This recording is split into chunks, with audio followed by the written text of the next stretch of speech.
welcome to Detroit in Black and White. I'm Adolph Mongo. This is our Friday night edition. Good at good evening, Karen Dumas. Damn, Karen, how you doing? I'm doing okay, Adolf. Up late, but I'm good. Oh, up like you. I don't believe you going to bed at 8 o'clock, eight Man, thirty. it's cold today. Like when it's this cold, you just want to put on a blanket and just sit around and watch a movie or something. And the wind is blowing, but it's good. I could be okay with a date with you and Vanessa, and so it's Yeah. fine. How my girl Kirby doing? Kirby is doing great. Thank you for asking. That's good. I remember And no Kirby. Bill Stein. Yeah, I remember Kirby was at you had the first it wasn't all female baby shower. It was Yep, you are the absolutely right. first one I ever went to. I think it was the first one that we ever had. Right? It was a unisex baby shower for Kirby. We had it at Club Penta, and Yeah, I remember that Mike Bonner was the entertainment. Mason was the host. Jim McFarland was the host. You were there. Jody was there. We had it all. It was great. It was really nice. So yeah, that was right. Your mother was so proud. yeah, she was, and she loved you, Adolf. She really did. So she did. She was like that Adolf. So you had her stamp of approval. Yeah, and Vanessa.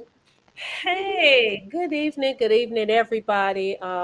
Listen, you guys already know what we want you to do. If you're watching Detroit in Black and White this Friday evening, the greatest show on these YouTube streets, you know what we want you to do. Like, subscribe, and share. To subscribe is free. You can catch us on all social media platforms. And guess what? You can also join us in the comment section. If you don't want to join the comment section, you can always use this link right here up in the corner and come on into the room and join us in Detroit Black and White. I just want to give a shout out. Karen, you got some fans on here. Quinn B say, hey y'all. Edward Alt says good evening, Detroit. Les is more. He said hi, Karen and others. Derek Henry says good evening, family. Tracy Huff says good evening, family. There was some other people. Dwayla Boy said good evening. Queen B says, yay, Karen Dumas. And Mission 1213 says, good evening. Good Oh, evening. Good okay. evening. I want. I really. I'm glad you came on tonight, and this is Women History Yeah. Mhm. Month. But I just want to go back and talk about how me and Karen got together. She was a PR specialist in Highland Park and stuff. I met her, and we got to work on a mayoral campaign. Art Blackwell, uh, Yep. ran for mayor. Uh, it was man, it was different, but we happened to run into a guy that they hired from New Orleans. His name was Rashad. Roshan. What was his last name? I don't know. Uh, I don't remember his last name. Reynard Roshan.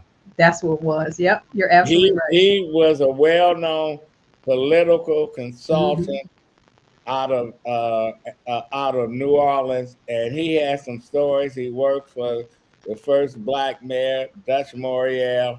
So that's another Hmm. book that he could have wrote. And this guy, he was. Did we learn a lot? Yeah, we did. I mean, and I learned a lot, not from him, but also from you and from Art. I mean, it was very interesting, and because of that, I have not worked on a campaign since. I do not do campaigns. It's not the work, it's the people.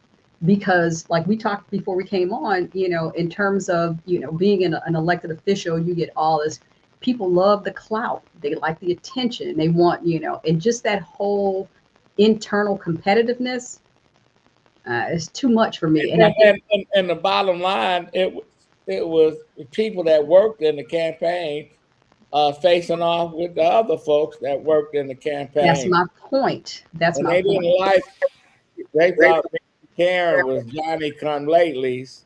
Who the fuck are they? Because Art brought that Highland Park contingent there. And some of these folks is like, oh, who are they? Who is she? It's like Man, So was it like crabs in a barrel type oh, situation? it was worse than that shit. Oh wow, and really? it wasn't, and it's not just that campaign. It's Yeah. any campaign, and it's any elected office, the staff. It is like I had a conversation with somebody who works in a political environment for the first time, and they can't believe it. And I tell them, I was like, this is like this, regardless of what agency you're with or what entity you're with. It's so process laden, and everything is about who you can get close to. It's just too much for me. I just wanted to do what I was supposed to do and let that be it. So. Well, it's like in the camp. Go ahead, Vanessa. I was going to ask. I was going to go to. I'm thinking, Karen, you said you didn't want to talk politics, but I am going to ask you That's this okay. question. Yeah, I'll talk When you about worked it. for the Bing administration, was it the same mentality? I didn't work on the campaign though. But Okay, yeah, you worked in the it was. administration. But it Okay. was But- because no, let me tell you this though. Yeah. Yeah, it was because Dave Bing trusted the people that he hired, and he gave them the autonomy to do what they were hired to do. Not everybody did that. And so by the time that it was time for me to leave, man, those folks they were trying to block me out. They felt like I mean, these are people that are on the staff. They felt like I had too much power. They felt like I had too much access to the mayor, and that I had too much influence.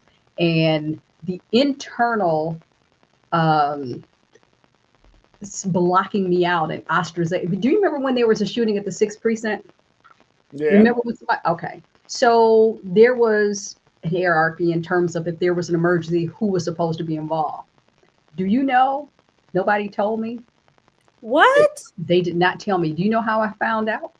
Please don't tell me the news. No, I was actually getting my hair done, and my stylist, her son-in-law was a police officer, and he called her, and that's how I said, so nobody told me. Nope, they didn't, but they did it on purpose. And that's what they do. Mhm. I'm just telling you, when Art was decided he was going to run, but he didn't want to announce it.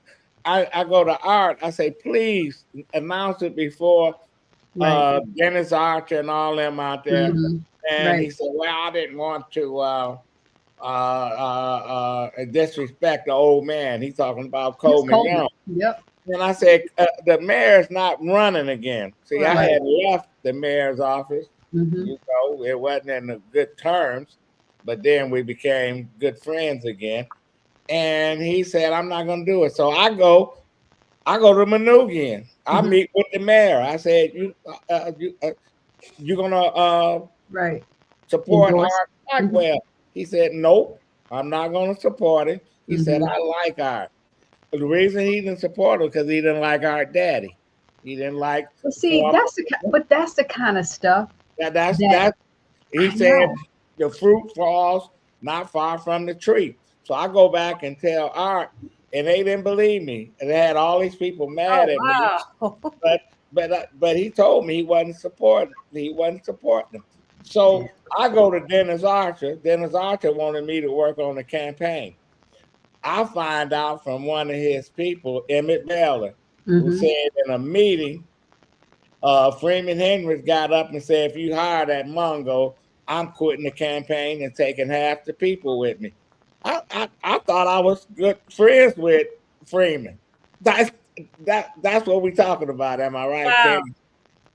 I said, damn, am I toxic? But I'm gonna tell you something else. If Adolph wrote a book, people would learn a whole lot. People around have very limited historical recall when it comes to politics, and it has been a vast disadvantage for us as a people because of it. We focus on what's in front of us, and that's it. And we fail to look at the connectivity.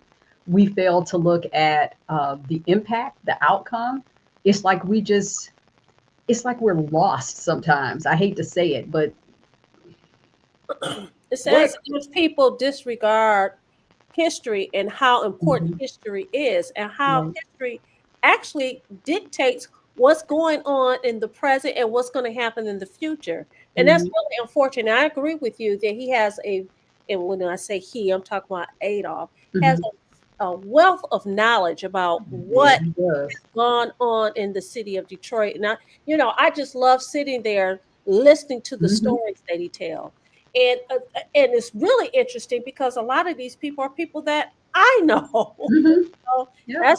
that's crazy. Yep. But you're absolutely. I mean, I'm telling you, people. I mean, and I just sit back and shake my head, and I'm like, okay, but you don't look at this, and you look at this, in terms of the connectivity between people, what they did, how they did it. A lot of stuff that takes place is performative. I mean, it has no Mm, substance. And unfortunately, we just, we go along and like, oh, we're excited, but like, okay, what does this mean? What right. difference will this make? And it's And, just. and what's his name when Ken Cocker was the president of the city Mhm. council? He did not have anybody to tell him to say, "Don't push Kwame out yet. Mhm. Wait another couple months, then you'll have no special election." Right. Right. They And were then he could. Right. Right.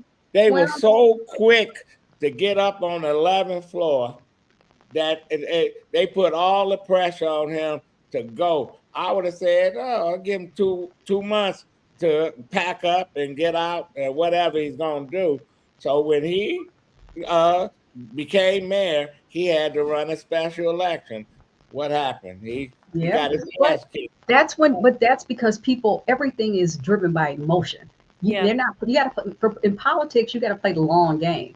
And my thing is that I know that there are benefits of being an elected official. There are benefits of being in a corporate position, but they should never come.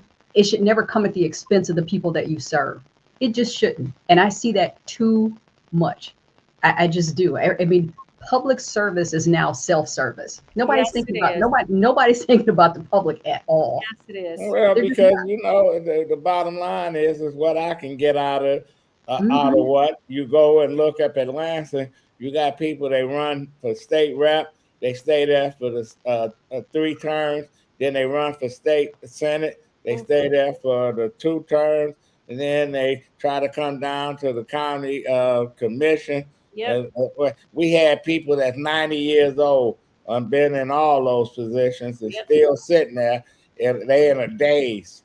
That's unbelievable. And You then Yeah. they know, get mad when someone decides that they want to, hey, I want to seek this position.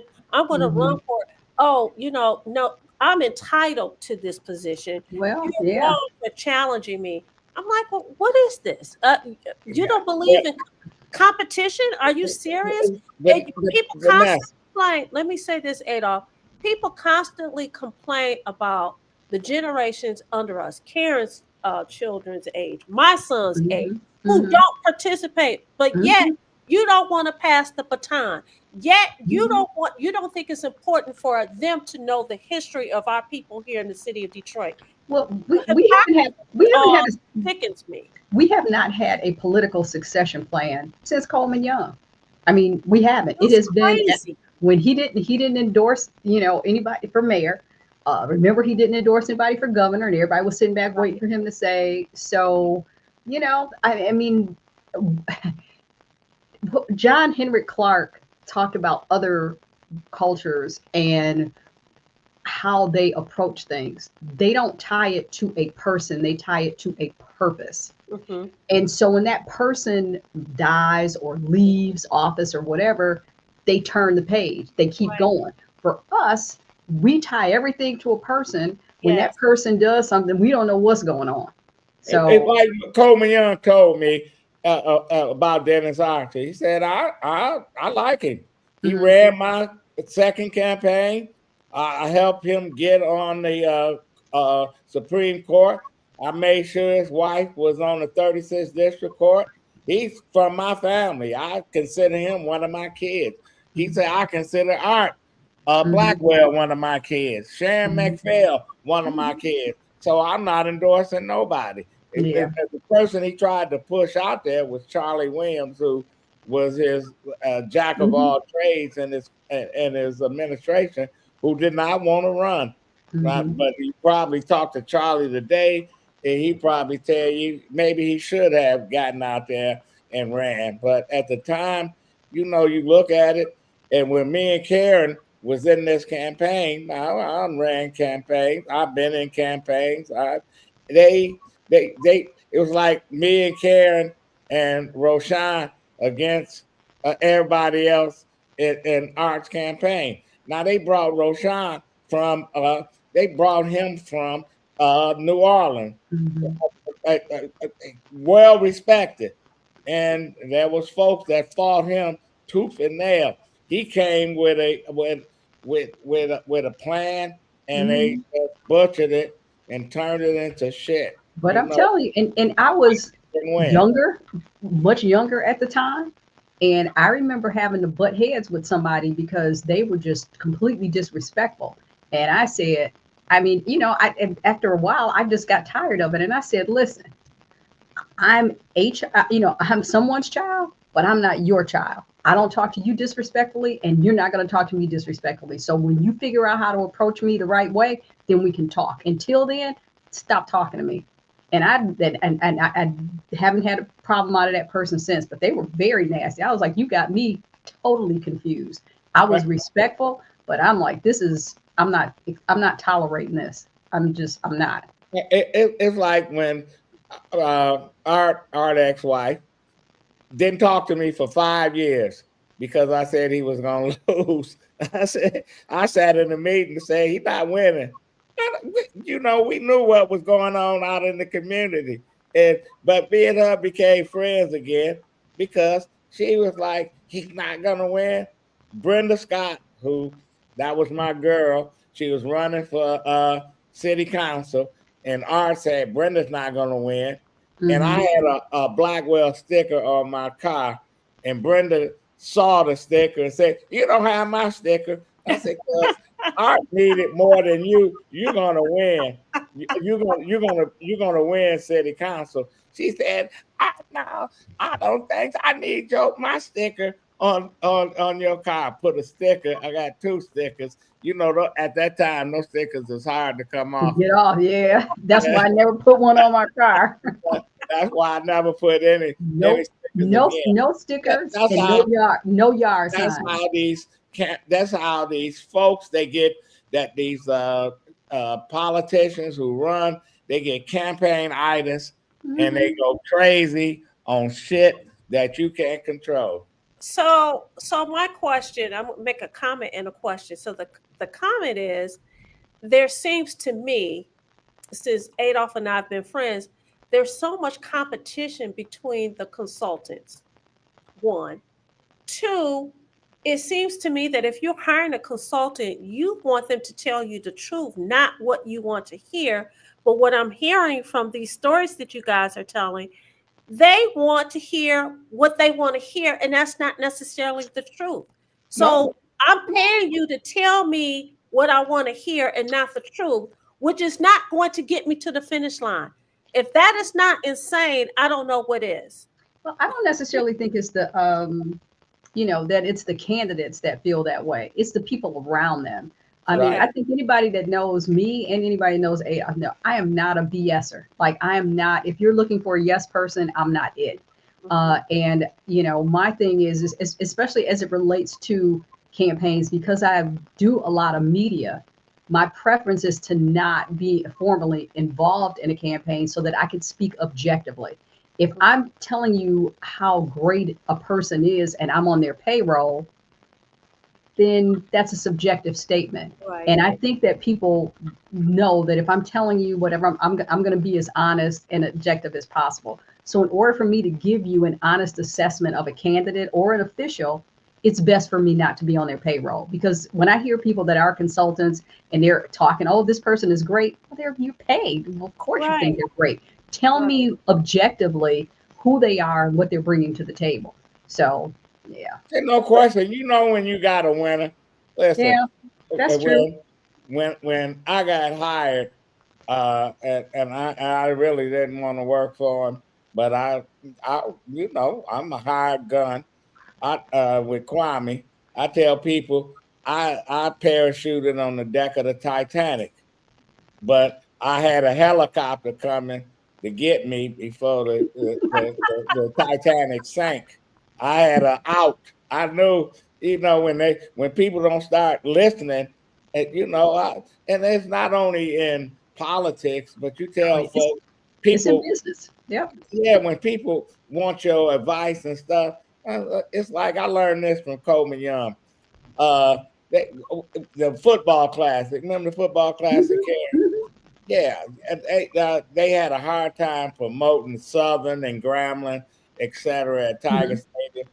And the mayor asked me, what's wrong? Why we can't get anything on TV, etc. I said, you got to pay. You got to buy ads. He said, well, Fred Martin said.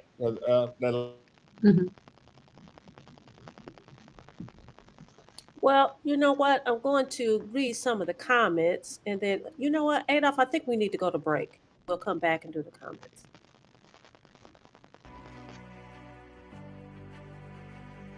Hi, I'm Eric Sabri, your Wayne County Treasurer.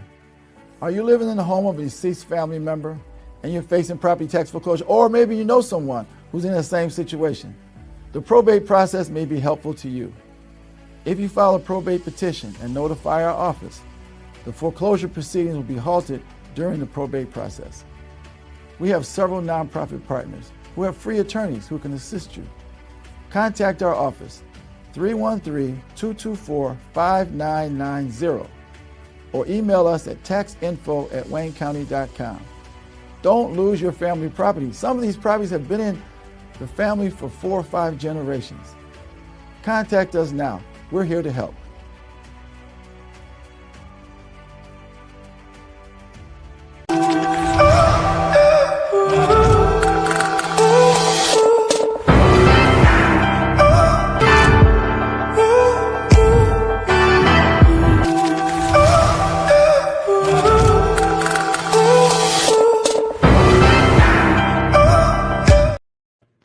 I thought we had a blackout again, like this afternoon. Did you get a blackout, Vanessa? I did not get a blackout, but I woke up this morning with no hot water. Well, anyway. Wow. Yeah. So I'm going to go through some of our comments. G Money Hollywood says, good evening, Detroit Black and White. Talk back to me. Karen, you are a great business and political consultant. Your assessments are usually accurate. Mr. Duckett said, good evening. Ms. Sheila says, integrity. Don't forget that. You also have a comment. The Bing administration is a blur to me. Karen Winston says, smiling in your face all the time. They want to take your place. Backstabbers. Stephanie Jackson, good evening. Queen Bee says, Karen is right about the performative stuff. I'm so sick of it. Les Moore says, Bing supposedly stayed at his Bingham home, not in Detroit. Ms. Sheila says she's with you when you're right. Mr. Duckett says children froze to death in Detroit, and not one politician paid a price. Everyone in office is getting a promotion. I'm sick of it. Mr. Hollywood, G Money Hollywood says Ken was a decent, tentative mayor, but he was too clean for the city. He wasn't mayoral material at the time he was appointed. He was selected under challenging circumstances. Yeah, you know what? That is he got him. He got him. I like Ken, even though I tried to keep him off the ballot. but the bottom line is he was a nice guy, smart guy and stuff, but they were so in a hurry to get on the 11th floor. That's what happens. Okay. And that's it with our comments right now. If you're watching Detroit in Black and White, our Friday's evening edition, you already know what we want you to do. You can come on into the room. You can use that link that's right there in the corner. You could join us. You can join Adolph and Karen Dumas and say what you want to say. All right. Karen, how did you get into public relations? Adolph, I'm going to be perfectly honest with you. When I was in college, I started paying attention What to college? Michigan State. Oh, And sorry. so, what'd you say? He said sorry. What did he say? He said sorry. Huh? I noticed that. I noticed that thing on your head, but that's another story. Okay. And so I was really starting to pay attention to just how businesses didn't pay attention to the little things that impacted their business, how their phones were answered, how they interacted, whatever. And I came up with the name and the idea. I still have the paper, Images and Ideas, and I Yeah. wrote a concept paper for my company. And so I also knew that I did not want to work in corporate America. I didn't want to put on a suit every day, go to lunch at 12, punch in at 9, go home at 5, work 6 weeks before you get a day off, and work for somebody probably dumber than me. So I just didn't want that. And so I worked at an agency, Mark's Lane, for a while, which I learned a lot. Mike and Fred were great. After that, I was appointed to the city of Highland Park. My brother retired as chief there, but I that was under Martha Scott was mayor, and I was director of public information and the press secretary. And I stayed there for, I don't know, it wasn't that long. And then I was unappointed. And so I was interviewing for jobs, and all the other agencies were saying, hey, you can come and work for us, but you'll be responsible for bringing in X number of dollars in business. So after I heard that 2 or 3 times, I said, well, if they think I can bring business in for them, I'm going to bring in business for myself. So I set up my little art table in my apartment, and I started my company, and I've had it for 30 years. But you know what? That's what I did. I met a well-known political consultant out of New York. He came here, hired me as they come in Detroit and they hire their little Detroit operators. And he said, I want to hire you for my company. Come to Brooklyn. His office was in Brooklyn. Mm-hmm. And I went to New York and I saw what he was doing and stuff. And I told Jody, I can do that. Yep. I said, It's I a could people thing. do that. I said, why I'm gonna work for him? He no, I'll just go and hustle my money because I've been offered jobs, the county, when I left the city with the city and stuff, and I always said to myself, whatever they was gonna pay me, I can hustle that in 4 months. But see, 5 months. the thing about it is that, and I had a conversation earlier today, and I say this all the time. Companies, organizations always say that they want disruptors. We want people that are going to come in. We want something different. But they don't. They want No. conformists. And so when you come in with a different idea or a different approach, you get pushback. You become the thumb because you're challenging the status quo, and people are comfortable with the status quo. All they want is me go to work, get my check, retire, get my pension. I wanted something more than that. And all of this it's a people game. I know a lot of practitioners that are educated in the book, but they don't know how to apply what they know or what's in the book to real life. And so they become box checkers, very myopic in their approach. And when you're dealing with politics and when you're dealing with people and you're dealing with business, you got to be able to know how to navigate landmines, anticipate responses. Just it's a lot of mental strategy, and I just don't see a lot of people with it. I really don't. What I didn't like about working for Coleman Young, because folks had to bullshit and lie on shit. Mm-hmm. The late Bob Berg, I had to give Bob Berg credit.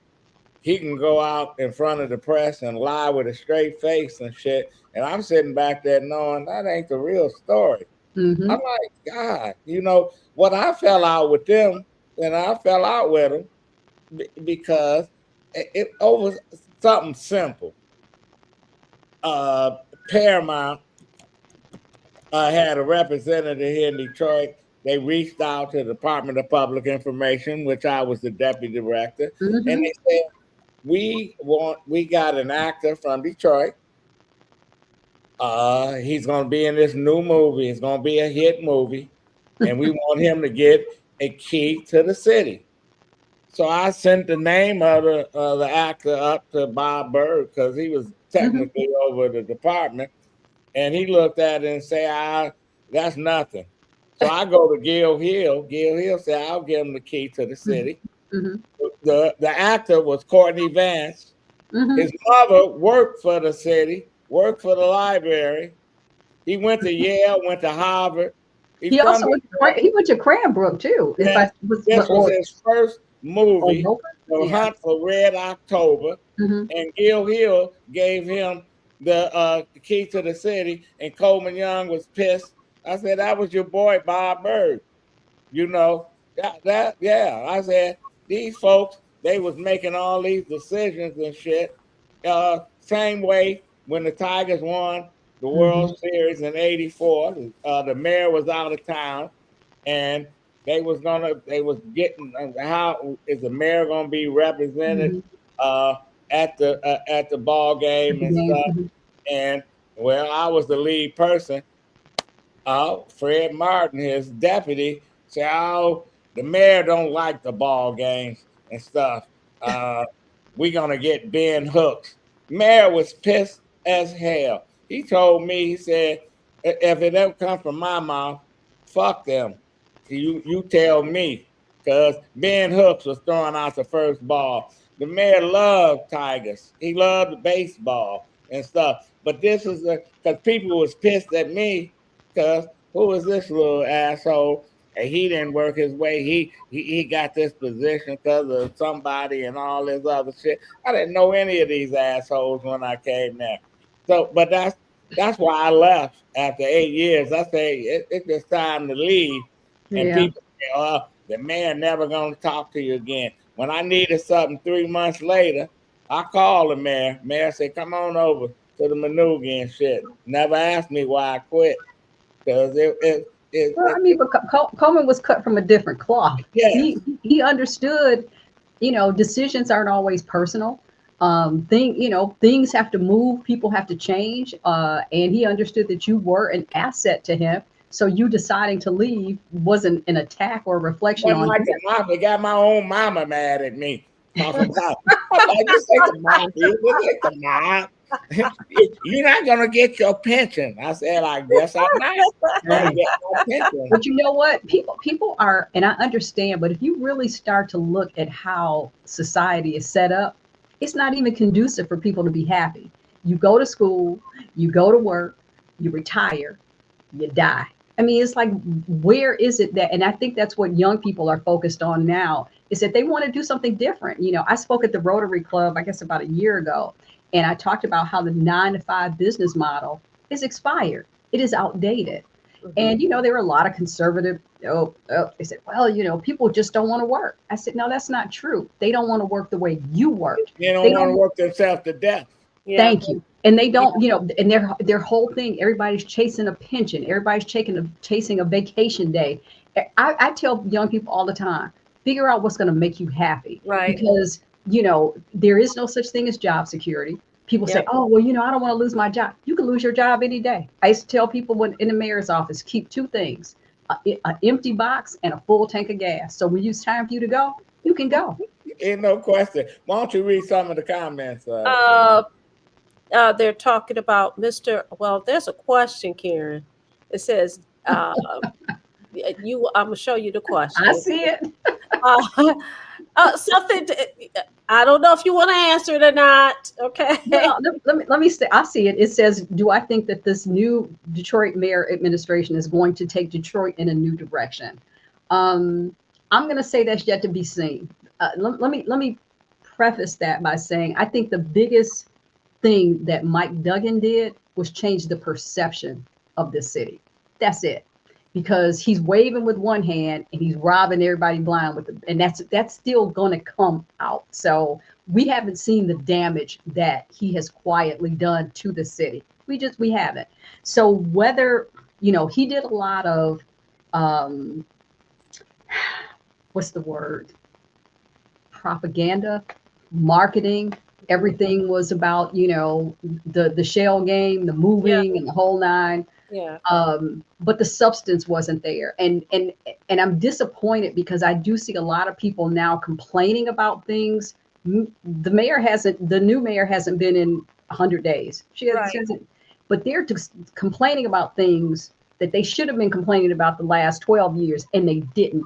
Absolutely. So there's a racial and a gender Absolutely. thing associated with that. Absolutely. They should have been on instead of saying, oh, he's done a good job. What did he do? Well, I don't know, but he did a good job because he told you he was doing a good job.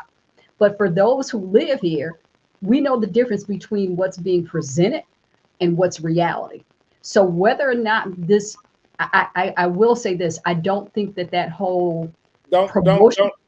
Don't all politicians do that. Now we got these folks that's running for governor. That's Duggan, and we got Jocelyn Benson, who went to walk across the Edward Pettus Bridge in the midst of 6 or 7 Black employees, and it's probably more that's suing the Secretary of State. And I say that's a slap in the face to history. We got this where I'm thinking you can walk across a bridge, but and get rid of shit. But Adolph, we we allow that.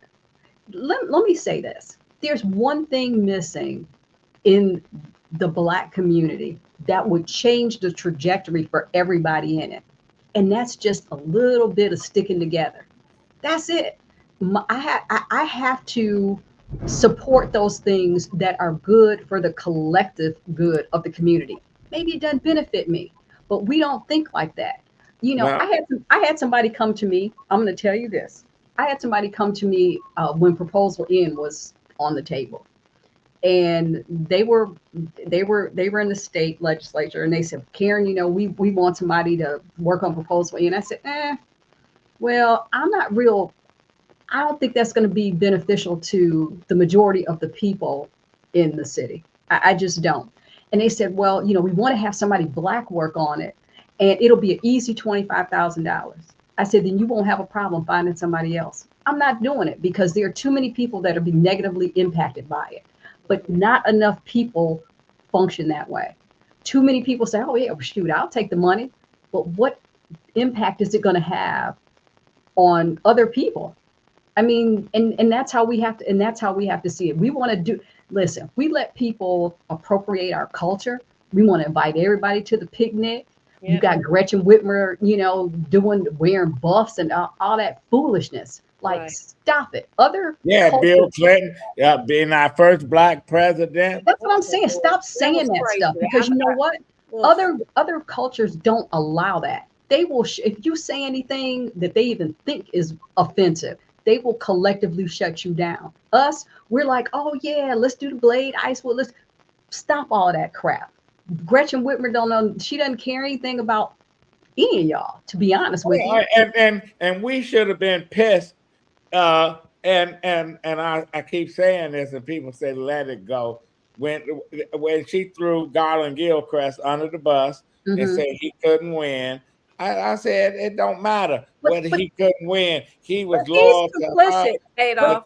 But let's go back. No, but it ain't. It's not about him now. It's about her. But that's what it's about. This, though, Adolph, and you know this. Let's go back. Gretchen did not win Detroit. Shree won Detroit. When she was running. Think about that. And Garland had just lost, if you will, for city clerk. So everybody was like, this doesn't sound right. He had all the sympathy. Gretchen came and got him because she needed him to win Detroit. So he was a toolkit. He was a tool in her toolkit. That's it. So you have a ceremonial position that you need to carve out something for yourself. She cut his balls off because I sat I worked in the state when I worked in the Colorado Springs Sun newspaper in the 70s, where Dick Lamb was the governor, a Democrat, but if he was in Michigan, it would have been a Republican. Right. And he had a Black lieutenant governor. This 1976, 77, 78.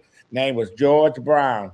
Mm-hmm. He used to be a newspaper reporter, but he was very political. And he needed him. He got elected. He was the lieutenant governor. Now, the Lamb went out of the country, and Brown was the acting governor. First thing he did was pardon a black man who had been on in prison for 30 years for killing uh, this white socialite, and people saying that it wasn't him. Let him out. Lamb came back, flew back. He was only there for a day, flew back and say, I'm overturning this, and we're gonna fire you, and you're not gonna run again. Brown had some balls. Years later, I was sitting in Fishbone, saw this guy sitting up there with that's his wife. It was him, the former lieutenant governor. I went over there and said, "Man, you was a bad dude." He said the best thing happened to me when I made that move, and he went into the stock markets and stuff, got rich. But he said if he had to do it again, you know, everybody, he was like a pariah for a long time because, you know, cut off. But he did the right thing. And at the end of the day, they had to let this guy out. He did the right thing. Mm-hmm. There's no question.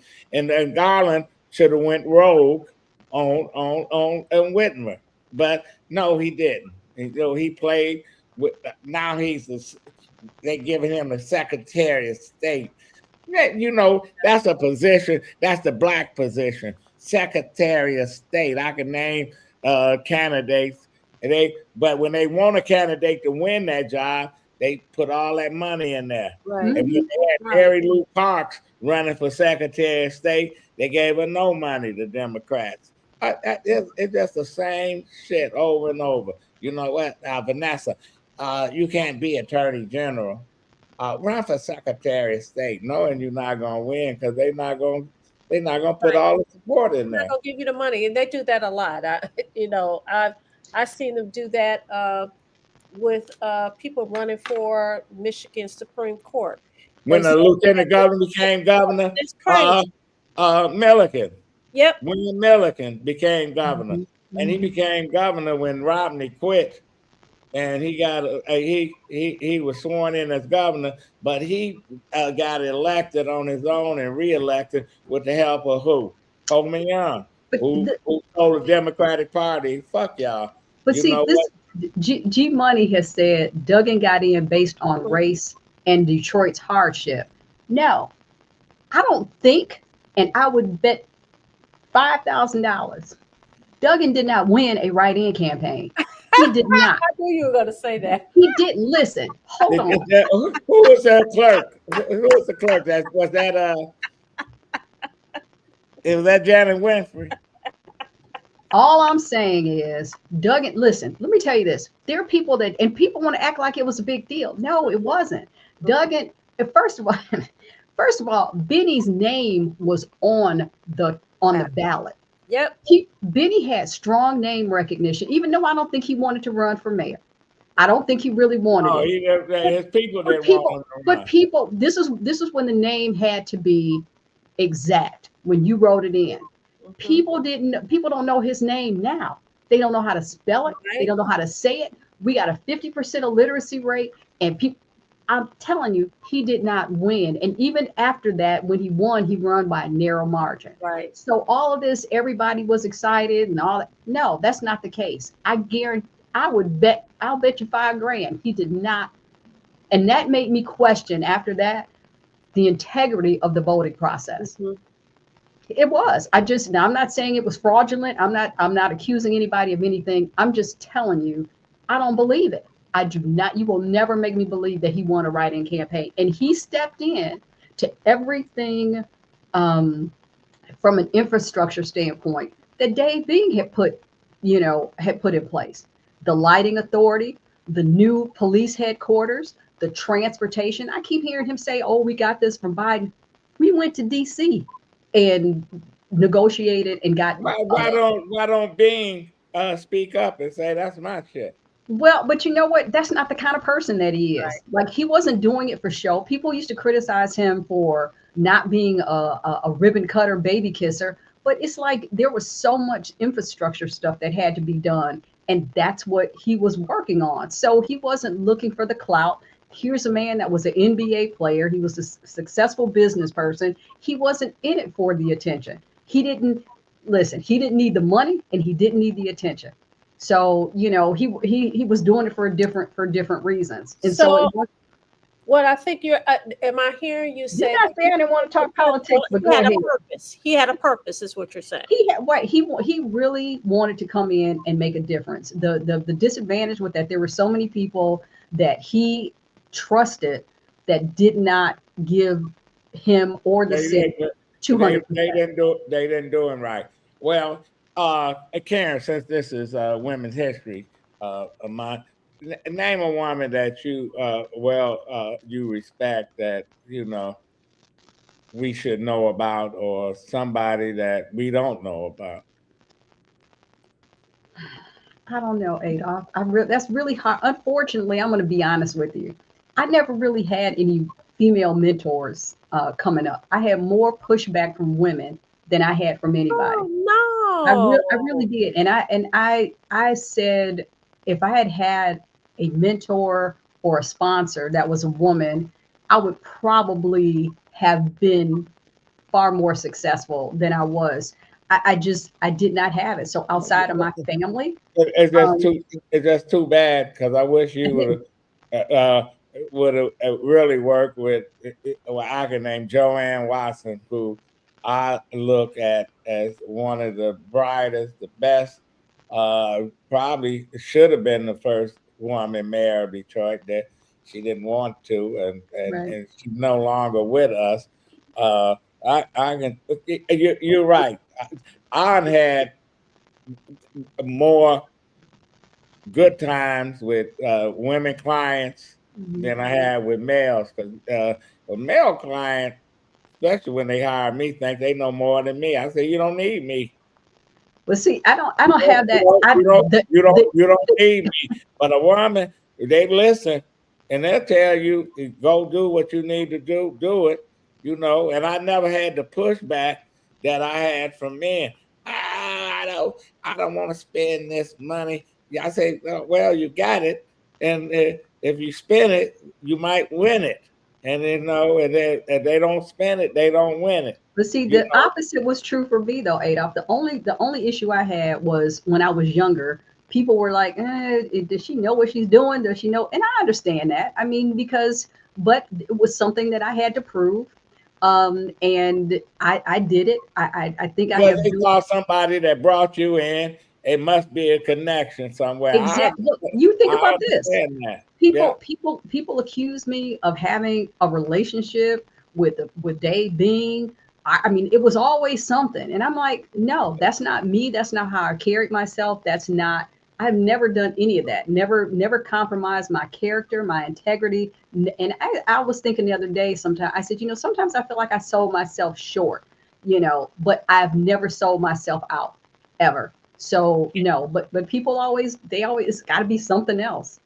So Karen, given that you said you can't name anybody outside of your family, Hmm. do you mentor any young women Yes, who? Okay, yes, great, that's awesome. I Um, do. I made a promise to never be or to always be what I needed when I was younger. So that's awesome. That is awesome. What Um, about you, Vanessa? so yeah. to be honest with you, I did when I was I had a teacher. Her name was Miss Smith. She was my history teacher. She always looked out for me, and she went on and became a lawyer. When I was in high school, I worked at a law firm with Chuck Wade Lumumba, Jeff Edison, um, uh, Adam Shakur, Hmm. and Naomi Addison is the one who hired me, Hmm. and she, showed me the way. So I've always had women to Good. support me. I was very fortunate. And even in my journey as a young lawyer like you and Adolph, I actually started my own practice. I didn't have anybody to mimic myself up, but Yeah. I started my own practice and I worked for myself up until this past August. But I mean, you guys can figure out what was about that, what that was all about. But I've always had women who have said, okay, Vanessa, this is what we're going to do. This is where I'm going to. So I have many women in my life outside of my family that, That's good. yeah, You are blessed. I I've mean, been blessed. Absolutely. as I'm sitting here, I could think of just stories that I could tell you that would be horror stories that I would never do to another person. I remember when right after I had left the city, and there were people, I had connected with. There was a guy that was an engineer with General Motors, and he took me to dinner with a lady who had her own PR firm. This lady was so nasty to me. I mean, she was nasty to me.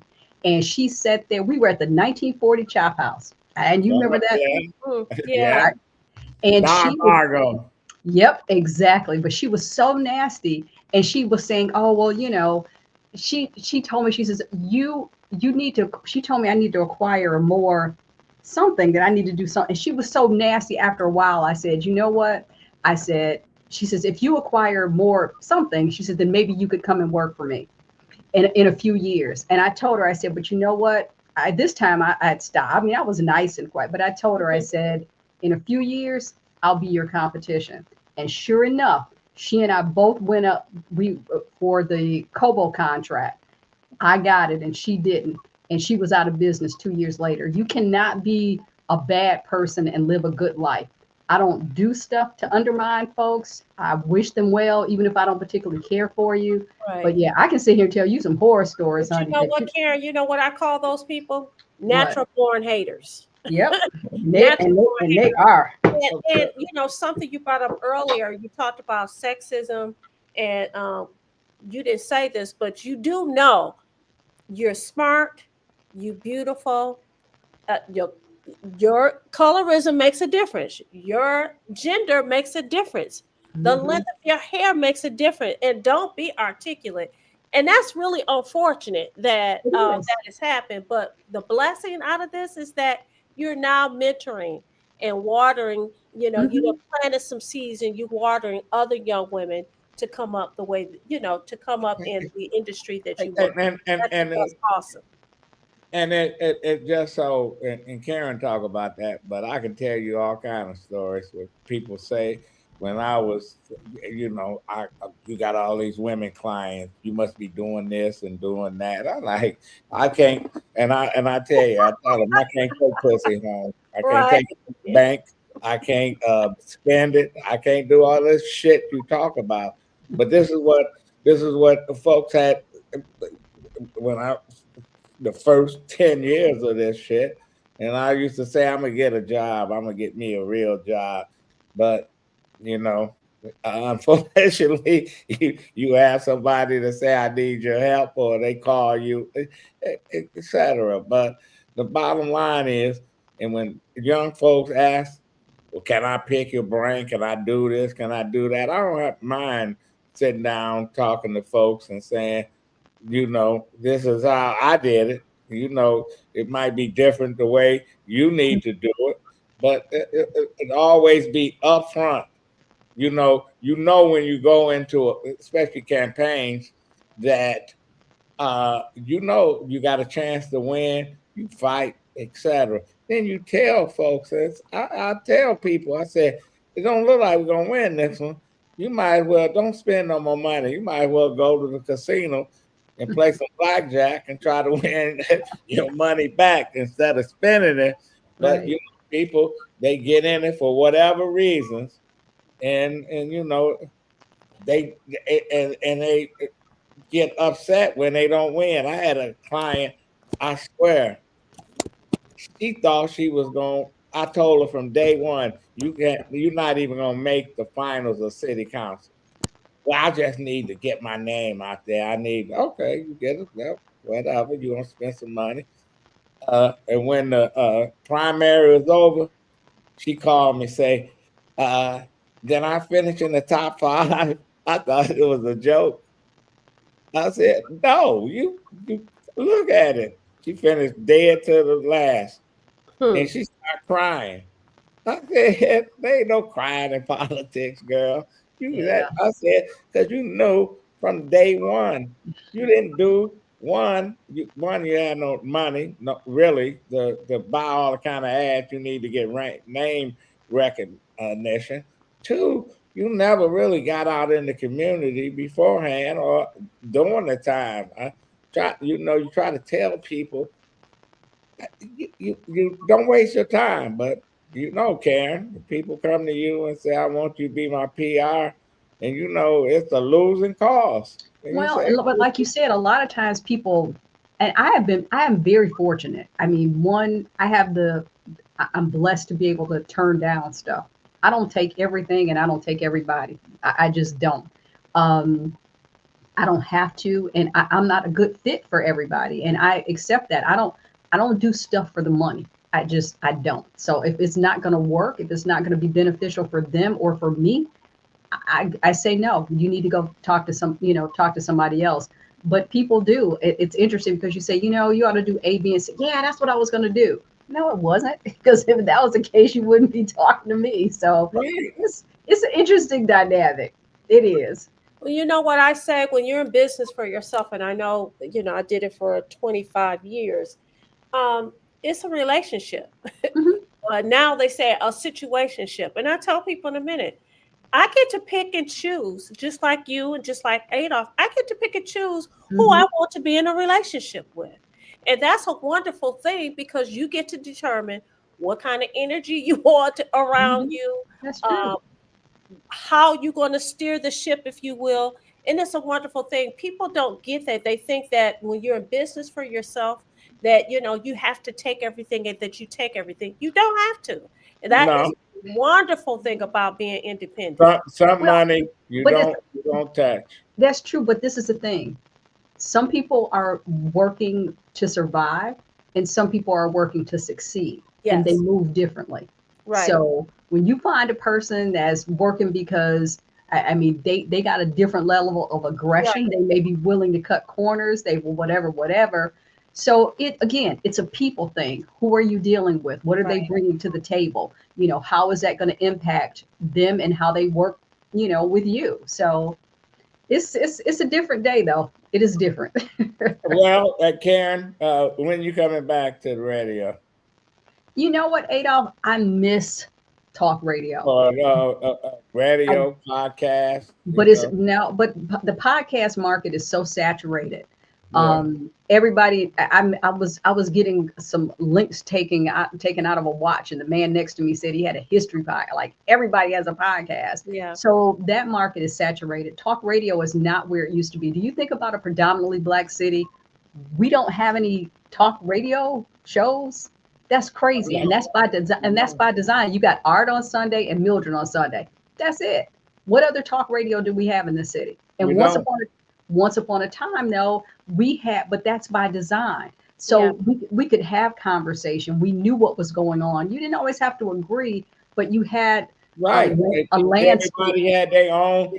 Oh, yes. Well, it was more to it, and now it's like, where do you go? So everybody is, relying on Facebook or conversations. We don't have a collective place to go and just kind of hash out the issues that we're dealing with. Well, maybe you and Adolph can create your own radio station. Karen, I will say I used to listen to your program. You and Cliff Woodard, Cliff and I were colleagues. And Mhm. he's also a friend of mine as well. Yeah, And I too miss talk radio. I do. You get so Even when much people were saying crazy shit, because Yes, it's like, yes, but that's talk radio, Mhm. and yes. the people were able to communicate with you. And we don't have a place for that. But the largest underutilized resource that we have is WGPR. They got 50,000 watts, and it needs to be Hmm. programmed in a manner that is So moving. what are they playing? Well, I don't even have a problem with them playing hip hop. That's fine. But I'm Yeah, saying from I'm talking about any besides art. That's it? yeah, I mean, if they do, they have something blocked. I'm just, and I tried to have a conversation with somebody from there like a year ago, and it was just like it was just over their head. But to me, it's the right. That's a great resource. It's in the city. It's Right, Black owned. right. I mean, we keep saying that this is a Black city. This is a Black city, but what are Black people doing in terms of participating and benefiting from anything? Nothing. So you walk around and say, you know, what up, doe, and this is a Black city, but what do we own? Where are we welcome? What decisions are we contributing to? Nothing. We are Well, not. Yeah. well, we're We're going to not. end on that note. I'm glad that you could come on today, Miss Dumas. Tell the Thank you. family I said hi. We used to I live will. across from each other. You said what? I said we used to live across from Oh each yeah, other. we did. Oh, GPR is not owned by Radio One. No. Radio One had a licensing agreement with GPR, and that management agreement Do the family, the doesn't people exist. that started still on it? Does Who what? owns it? The family that started Well, GPR. it's the You know, that Masons. was Grosse Point Radio. No, the Masons. The Masons own it. The Yeah. Masons Okay. own it. Okay. Yeah. Yeah, the That's it. Masons own it. So, Well, we'll end on that note. We're gonna have to have you back. and not talk politics. Oh, we Okay, won't we talk can't help but politics talk next time. We politics. just chop it All up. right. Karen, I'm looking forward to seeing you. We've been in the same room together, but you're always on the other side. I'm always on the other Well, side. come on And over, we have Vanessa. not bumped into each other, but thank you so much for coming on Thank Detroit you. I Black and White. appreciate you guys, and So keep up the great. good work. Yep. Keep up the good work. All right. Thank you. Thank you. All right. Bye bye. See you Bye. guys tomorrow morning. Okay. Well, Yeah, that was good. it was We a got we it was got a we very got good Karen and we got conversation. no Yeah. question. Well, All right. Well, I will see you later. You have okay. a wonderful Friday evening. You too. And we will see you guys tomorrow morning, 10 o'clock. Detroit in Black and White. Bye.